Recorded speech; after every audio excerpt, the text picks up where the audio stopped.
Nanking cherry in flower.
It's lance leaf Coreopsis season.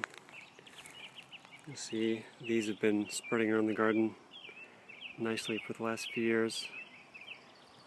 They're pretty prolific reseeders, and then when the seed heads are drying, I'll take some in my hand and just scatter them around the garden as I'm walking around in the late summer as they become available. So they might almost be too thick in some areas.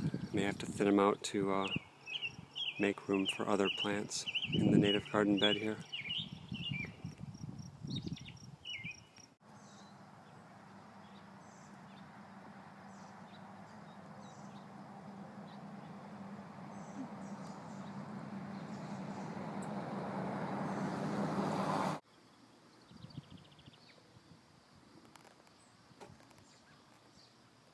Wild blue indigo, lance leaf Coreopsis in the background.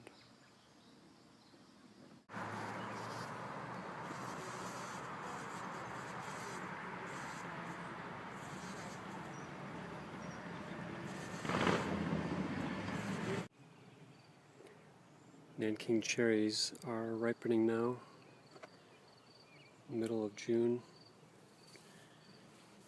This bush has better fruit set than most of them do this year. It wasn't a great year for fruit somehow.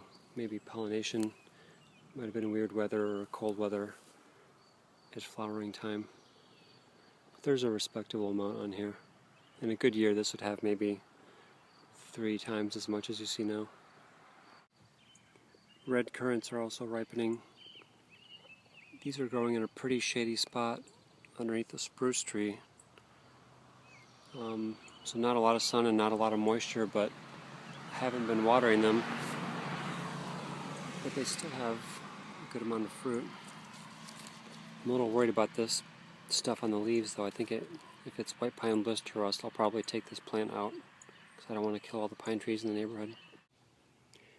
This is what this native plant wildflower garden looks like in mid-June. The biggest thing here is rosinweed. You've got some Coreopsis here in the middle now. And you got sundrops that are flowering in the yellow. Some lupins that have just finished flowering are making seeds. In the back, the large leaves are prairie dock. There's a couple of big blue stem grasses behind that. Some monarda there in the center. And over there we've got, I think, ironweed and compass plant right in the center there. I'm planting some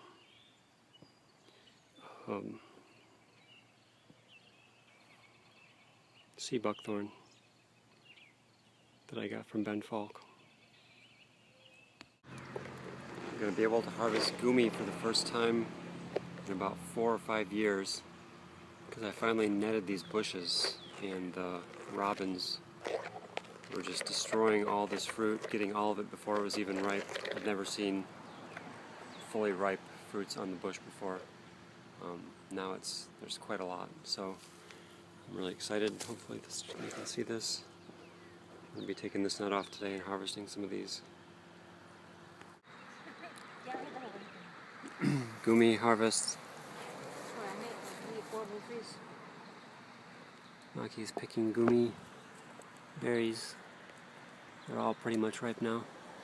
And behind that, the elderberry flowers are perfect for harvesting if you want to make elderberry fritters. These flowers smell really nice. There's hundreds of them on this bush. It's about 8 feet tall and wide, probably. Nanking cherry fruits on the bush.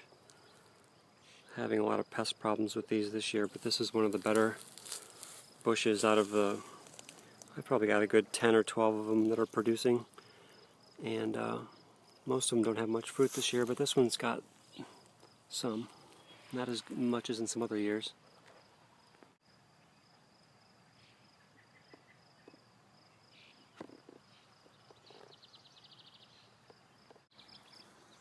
There were like a dozen goldfinches that flew up when I pulled in here just now. There's some of them in this dead tree.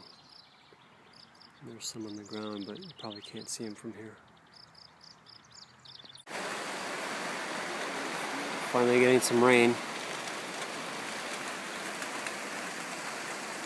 Glad to have it.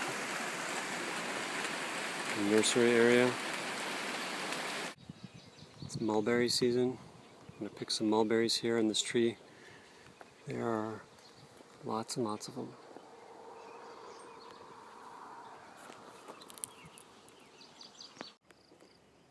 Standing in the southern edge of the pawpaw patch, I just planted 5 more black locusts in this area that will be grown for coppice, cut every 8 years or so for fence posts. That's about the biggest one, maybe 6 inches tall. And then to the south, we've got, well, hopefully will be a pawpaw patch someday. There's about 10 pawpaws in this area. The wild sweet peas are in pretty much full blossom right now. There's quite a large area of them here in the walnut area of the back 40. I just kind of let them ramble around. I don't do anything with them. Bees like them. The native wildflower bed I grew from seed last year looks more like a black-eyed Susan bed at the moment. There's lots of other species in there that are going to bloom probably this year or next year. Last year, black-eyed Susan was about the only species that bloomed in the first year. It's quite a sight. I'm not sure how well it'll show, but it seems like the worst of the knapweed growth or infestation is in places where I've mowed more regularly with the lawnmower, maybe a few times a year. This is kind of a path here that I'm panning over. And this has been mowed, well, anywhere from a couple to several times a year. And in areas where there hasn't been much mowing, it could be a coincidence, but the knapweed is more under control. I think mowing it makes it send up several stalks, which become brittle and break off and are not easy to pull out of the ground. So I think I'm going to try doing less mowing overall to control knapweed. Tyler's Best Golden Ray Raspberries growing in front of my shed. Prime season. There's some brand new huge excavation here in my hedgerow underneath the hazelnut, 9-bark, and wild rose bushes. I need to put the deer camera here and see what the hell crawls out of this. It's pretty massive earth moving, maybe woodchucks, maybe something else.